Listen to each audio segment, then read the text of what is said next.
video, I'm gonna talk to you about how the process is going to look like when you're hiring a photographer for your quinceañera. Hello, my name is Paloma. I am a quinceañera photographer. Welcome to my YouTube channel where you're going to learn everything about a quinceañera and how to plan one. Grab your coffee and let's get started.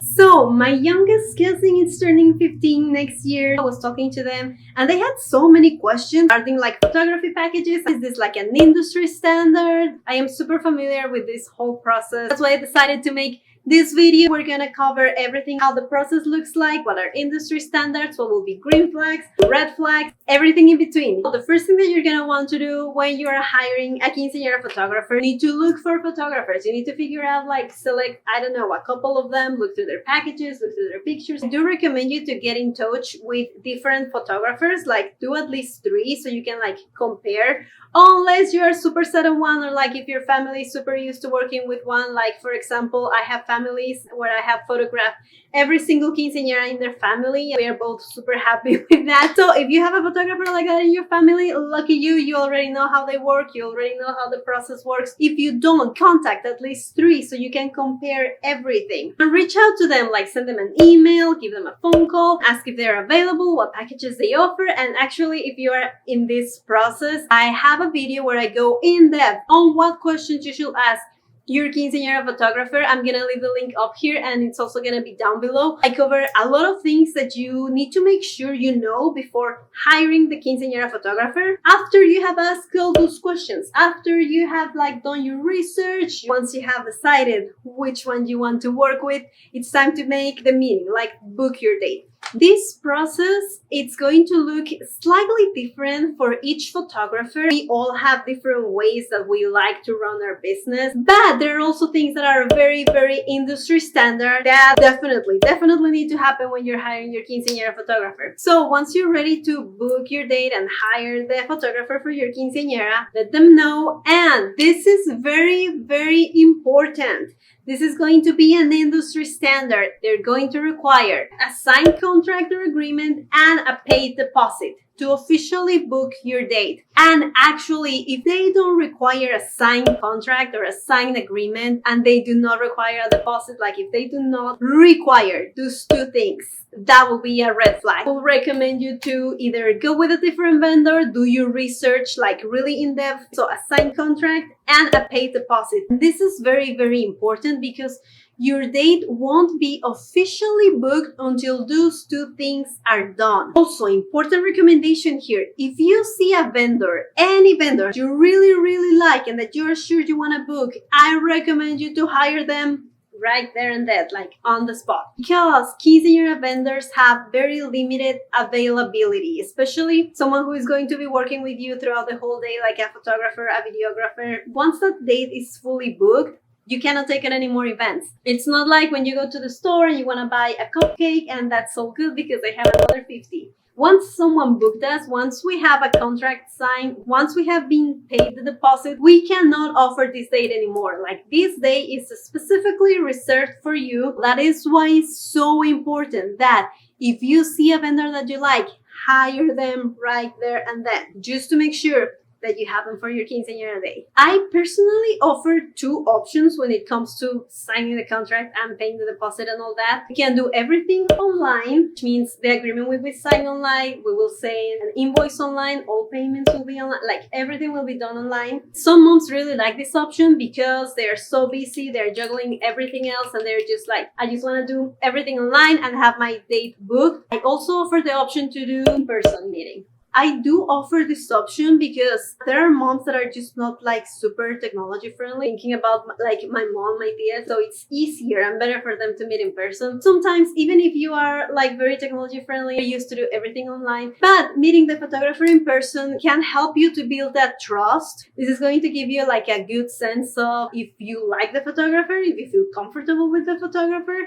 Another good thing of meeting in person is that you're going to be able to see the actual physical special products that they offer. Pictures, albums, enlargements, like all kinds of things that we photographers can do for you, like a guest book, books. So you will be able to see all that when you meet in person. This is what I personally do. Once again, this is something that could vary. It changes and it's really up to you to decide which option you are more comfortable with. Now, during this meeting, if you do it on the phone, through emails, in person, it's very, very important for you to ask all the questions. Very important thing, and it's something that I have mentioned before in my videos. A good vendor, it's not only going to sell you like the service or the thing. A good vendor is also going to guide you and help you throughout the whole process. This can also help you decide if you're actually going with this photographer or not. If you ask a question, they answer in a very helpful way and they help you understand and they guide you and give you recommendations, and you just feel like you received the information that you needed and it was communicated to you in a very like friendly, helpful way, then that's a green flag. Working with this photographer, it's going to be a breeze. It's going to be like nice to actually communicate with this photographer. Or if you have another photographer and you ask the question and they were rude or made fun of you or not really helpful, you'll think that this doesn't happen, but I have seen it happen at Quinceanera expos where I have seen clients asking questions and the vendors responding like kind of even rude, and I'm like, why? That is definitely a red flag. You don't want to go with that photographer, that vendor. So ask all the questions, communicate to make sure everything is clear. If you have any questions, just let me know in the comments. Now, the contract, this is going to also vary from photographer to photographer, but there are some things that you do want to include in your contract. And some of those things are going to be what is included in the package, how many prints, how many hours, is it photography only, is it video only, like getting books, the editing. There are some things that you do want to be mentioned in your contract. There will be very standard mentions of what to do in the case of like a cancellation, if you reschedule, final delivery time after the event, like when you're going to get your prints, your books, your pictures, liability clauses. Some photographers also include, I myself include an exclusivity clause. If you hire me to photograph your quinceañera, you cannot hire any other photographer. Copyright. There are certain things that will be mentioned in the contract. Like I mentioned before, some photographers will have it, some photographers won't have it. And if there is something that you don't see in the contract, ask. For example, if they didn't mention anything about how long is it gonna take to get my pictures back, ask. So this process of going through your contract and signing it and everything should be very easy and very straightforward. Like if you feel like there is something shady there, if you feel like, I don't know, if something just feels off, I will recommend you to stop, maybe reconsider, especially because the photographers are the kind of vendors that you will be in touch with before the quinceañera, all the day of the quinceañera, and after the quinceañera. The reason why I'm telling you this, it's because you don't want to have this feeling on your quinceañera day. I don't feel 100% comfortable communicating with the photographer because he seems grumpy or he gets like angry if I mention something. Like, you don't want that. Your quinceañera day is not for that. You need to feel comfortable with your photographer. On to the second super important part of hiring a quinceañera photographer, paying the deposit. That is, once again, super industry standard, very, very normal. Once again, if a photographer or any other vendor is not asking you for a deposit, that will be a red flag for me.